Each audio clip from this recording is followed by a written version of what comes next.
bantay kayo sa akin. Basta pagka magloko-loko, ayaw ko nang makita pa nakatindig isa. Wala akong gustong nakakita nakatindig sa inyo. Yan talaga ang totoo. Prangka nationwide yan.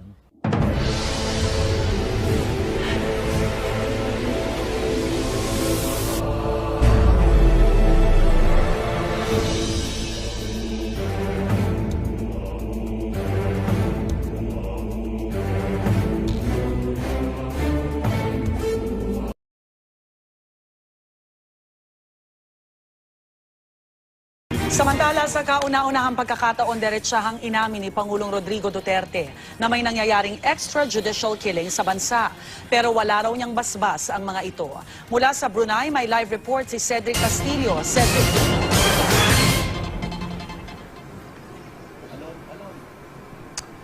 Yes, good morning, Rhea. Sa unang araw ng kanyang 3-day state visit ay nakipagkita at binisita ni Pangulong Rodrigo Duterte ang Filipino community dito sa Brunei.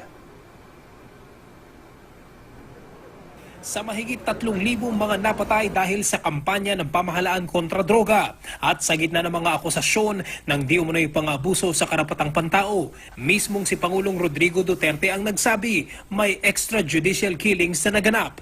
Pero giit ng Pangulo, hindi ito kagustuhan ng pamahalaan. Huwag tayo magbulahan. Yung iba talaga dyan, pinatay talaga salvage. Yan tinatawag ng salvage or extrajudicial killing. I will not say there was none. Mayroon. Pero kung sabihin mo, state-sponsored killing, order ko na patayan niya, kakalukuhan niya. Sinabi ito ni Duterte sa kanyang pagbisita sa Filipino community sa Brunei sa unang araw ng kanyang 3-day state visit. Sa tansya raw ng Pangulo, aabot sa 1 milyon ang mga sumukong drug pusher at user sa katapusan ng 2016. Muling tumirada si Duterte sa mga nag-aakusa sa kanya ng human rights violations. Human rights? Anak ka? Kaya ako nagmumura kasi napakabubo naman nila.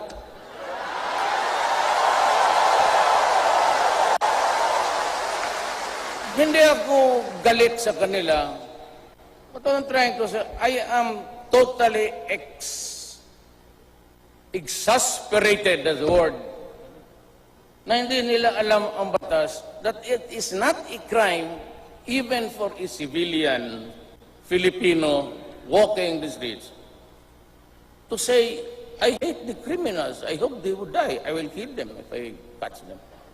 Nagpadala na ng formal na imbitasyon ang pamahalaan sa United Nations Special Rapporteur para imbestigahan si Duterte sa di umano'y extrajudicial killings. Nakahanda raw ang Pangulo, anuman ang kanyang kapalaran. Sinabi ko na nga I am willing to rot in jail for the Filipino. If God wants me to be there only 2 years, He will find the reason to oust me. Kung gusto ninyo, may galit kayo, gusto ninyong sigawan ninyo ang Diyos. Kasi ang Diyos naglagay sa akin dito. Mahigit 23,000 Pilipino ang nagtatrabaho sa Brunei sa loob ng Hassanal Bolkiah Sports Complex. Nagtipon ang Filipino community para makita ang Pangulo. Dito sa Brunei, Darussalam, dapat ang kauna-unahang official visit ni Pangulong Rodrigo Duterte sa labas ng bansa, pero ipinagpaliban ito matapos ang pagpapasabog sa Davao City noong September 2. Nalulungkot po. Na-cancel po? Opo. Bakit po? Siyempre po, excited na kami tapos hindi siya nakarating dito. Pero bumalik kayo ngayon dito? Oo. Kasi gusto namin siyang makikita. Kung kaya niyang gawin para makauwi kami bilang isang OFW dito, sana pagbigyan niya ng pansin. Pagkatapos sa Brunei ay didiretso ang Pangulo sa Beijing para ayusin ang nagkalamat na relasyon ng Pilipinas at China. I am not picking a quarrel with anybody. I just want to be friends with all. Then America maybe will understand it.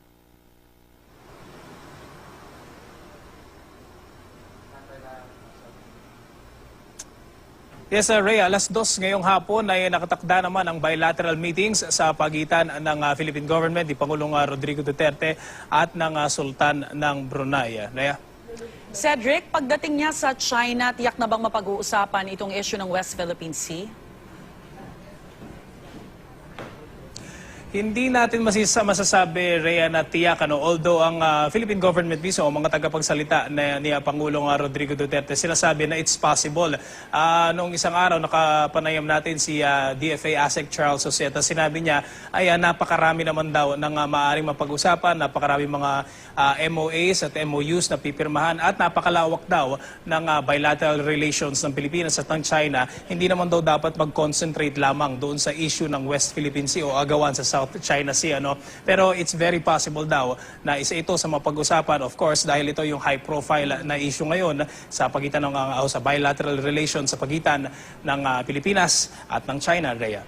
Kasama na rin ba ni Pangulong Duterte ngayon yung mga sinasabing malalaking negosyante na isasama niya sa pagbisita niya sa China? Mula dito sa end natin, Rhea, dito sa Brunei, hindi natin makukumpirma kung nag-stop over pa yung grupong yan dito sa Brunei. Although kagabi, ang official delegation ni Pangulong Rodrigo Duterte is na-witness natin dun sa arrival nila. Siguro binubuo ito ng mga 10 at least na mga official niya sa gobyerno. Pero yung mga kasama niya na mga di umano yung mga businessmen na papunta sa China, wala tayong impormasyon kung nag-stop over dito sila sa Brunei, Rhea. The presidential palace in Manila, where it's just over 100 days into the presidency of Rodrigo Duterte. In an exclusive first interview since he was sworn in, we talked to him about his controversial war on drugs and foreign policy, including deteriorating relations with the United States and potentially warming relations with China. The President of the Republic of the Philippines, Rodrigo Duterte, talks to Al Jazeera. Mr. President, thank you for talking to Al Jazeera. It's been a tumultuous start of the presidency for you, full of controversy, particularly about the war on drugs. But first, let's start with your background. You were raised in a politically inclined family. Your father was a governor. Your mother was a freedom fighter during the reign of former President Ferdinand Marcos. How has that affected your outlook? Profoundly, I would say. I grew up in an environment of politics, and as politicians, we tend to you go by the issues of the day, the big ones that would affect the conditions, economy and all, especially the political issues. And my father was governor for 10 years almost. But when he died, I was then a prosecutor. And when the revolution came, my mother was one of the stalwarts of the opposition against Marcos. You also had some difficult times when you were younger as a child. You have revealed that you were sexually abused by a priest. Has that shaped your beliefs? Has that helped to shape who you are now? Yes, to a large extent, actually. It's what you get along the way that shapes your character, especially. And even at that time, even your politics and how you look at the world and how you should assess them by the standards that you have used in school and in growing up. The things that you pick up along the way, you said, sorts of a blend into a collation. It blends into something which is can be said forming your own values in life. Let's talk about the war on drugs now. 3,500 people have been killed so far. It seems like the whole world is talking about it at the moment. The Philippines seems to have so many problems. So why launch what is a brutal war on drugs? Because the sheer number of people contaminated will pull the country down. It will destroy the next generation of Filipinos. You know, these lives lost.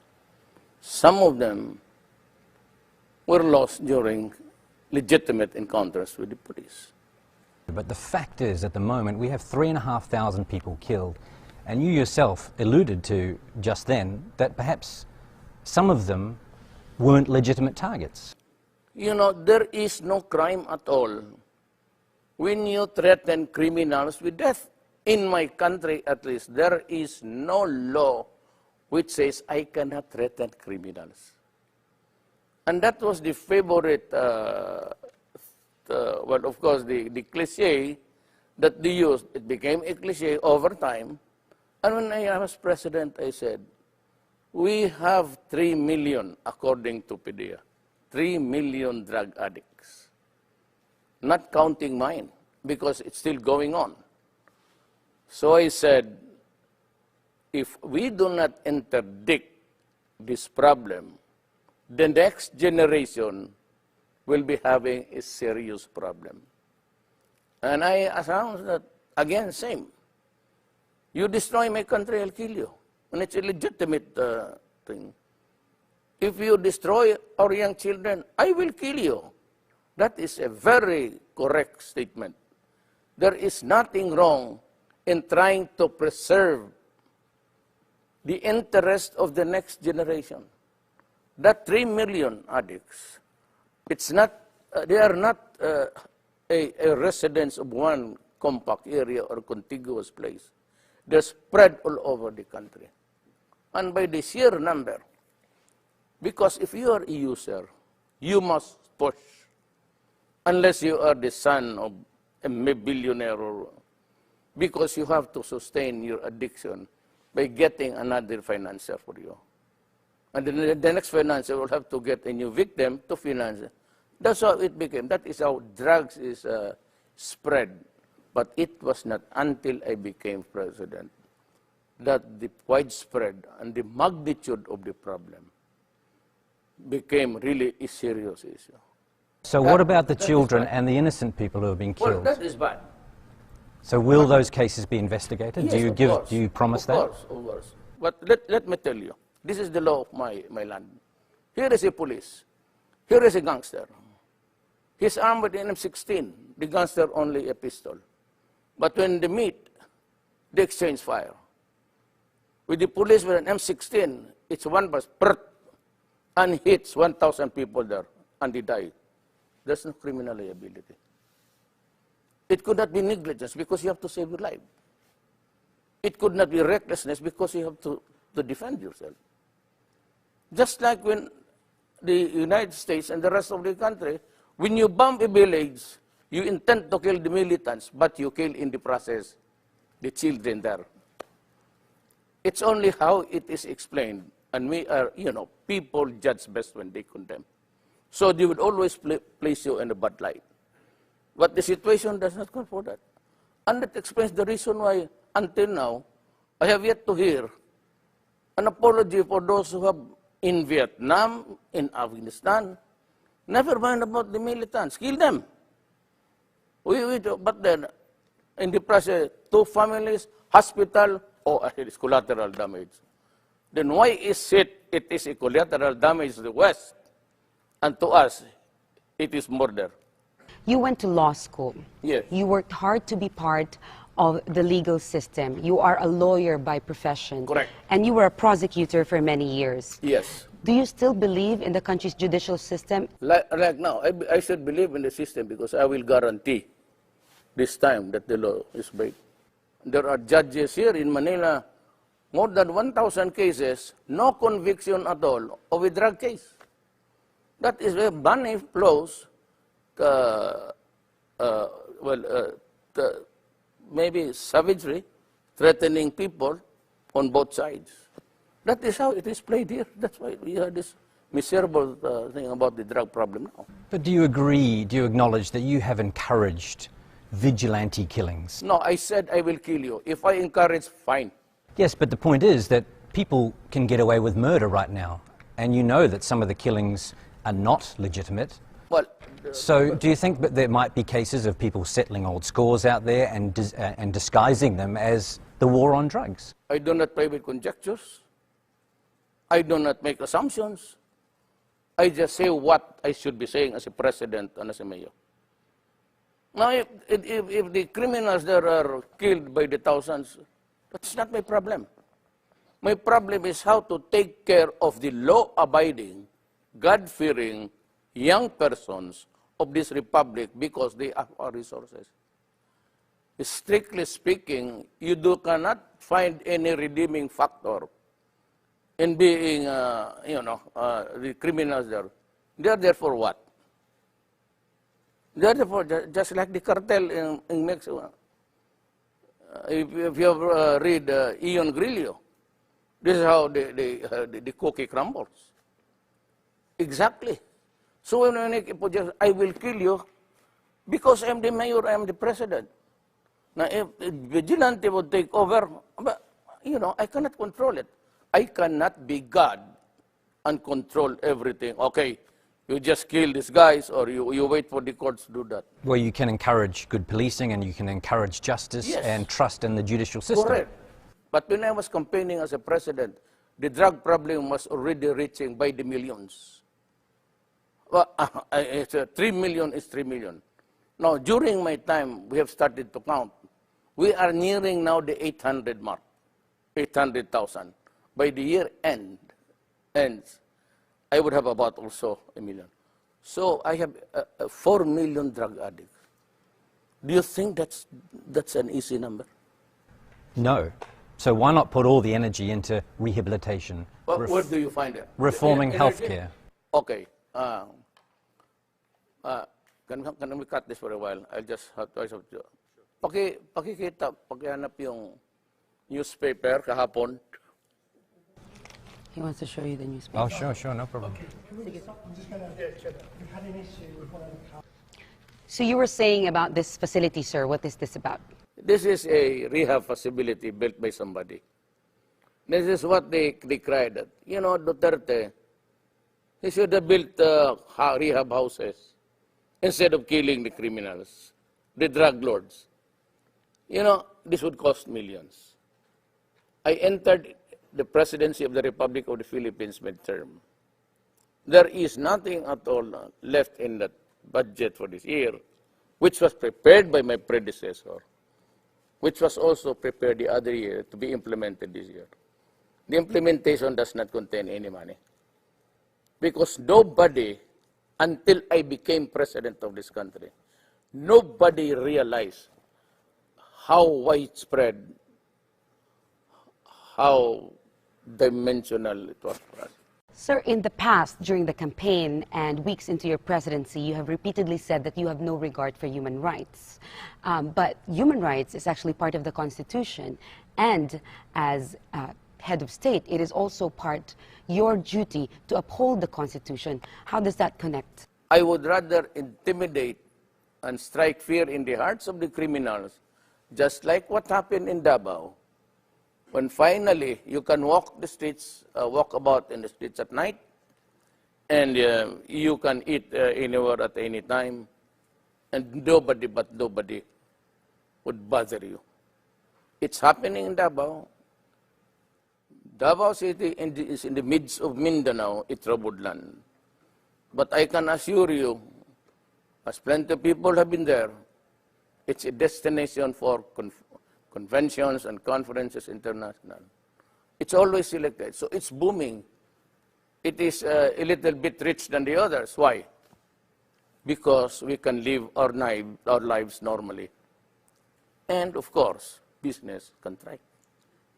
So that when I said, I do not care about what the human rights guys say.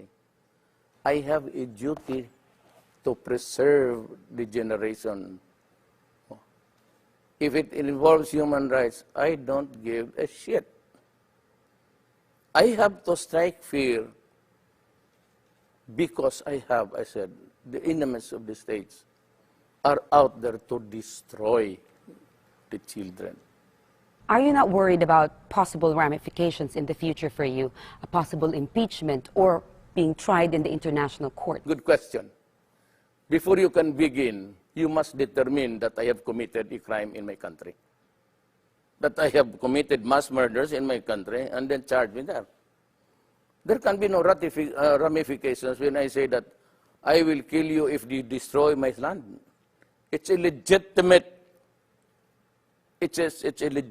statement of any general, of any wartime president, of any tribal leader to say those things.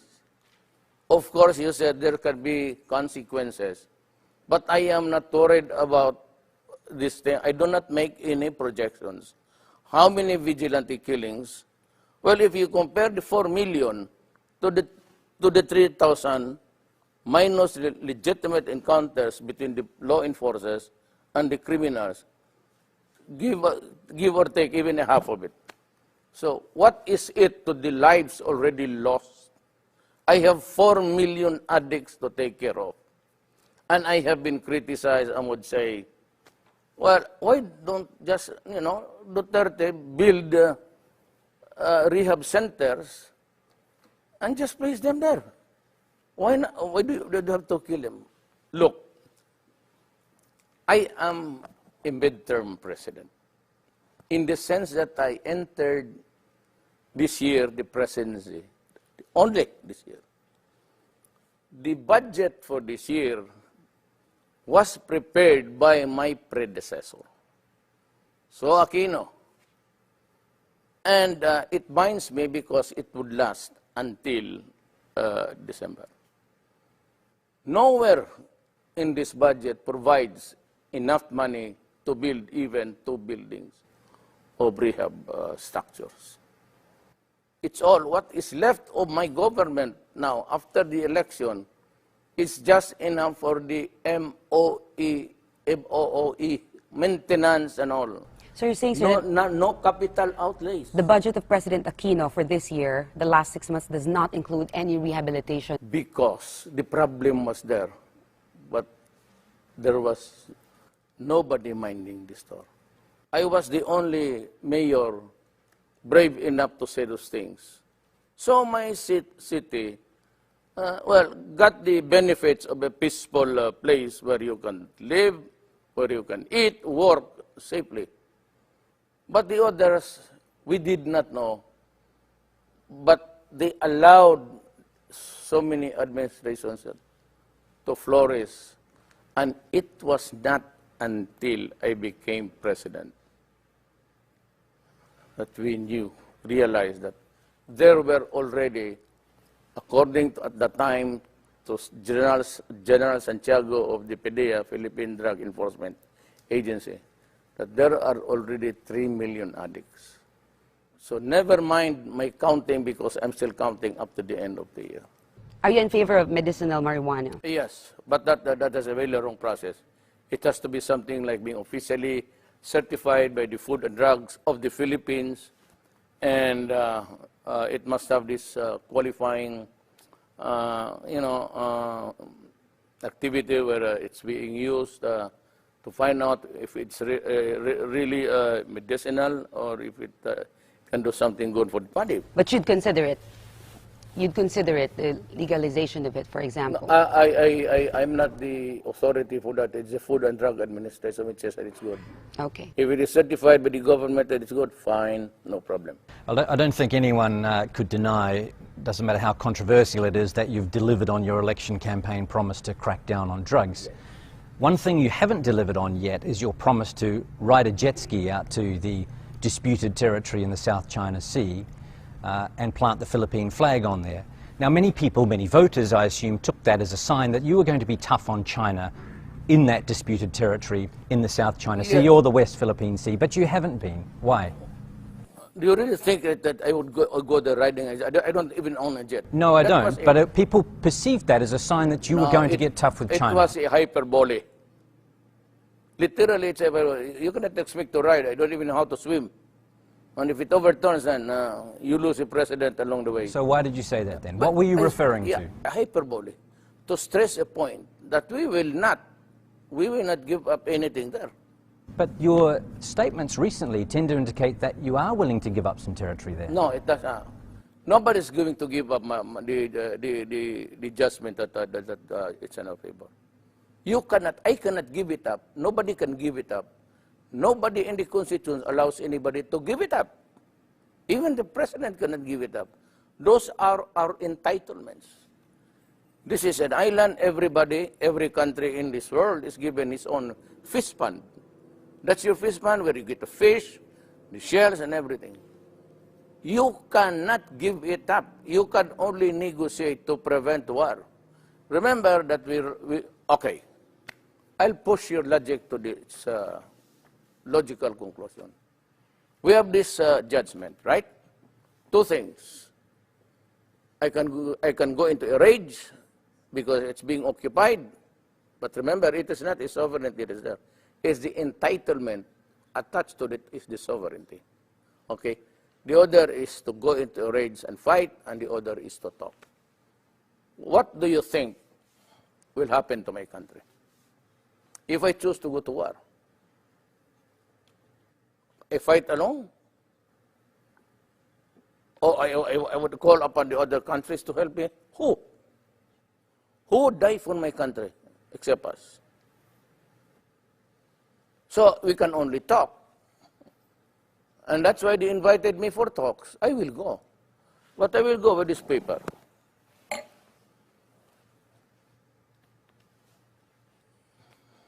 A blank sheet Mr. of paper. President, yeah, I said, this is the award. I cannot go out beyond the boundaries of this paper. Talk on, let's talk. Let's begin here.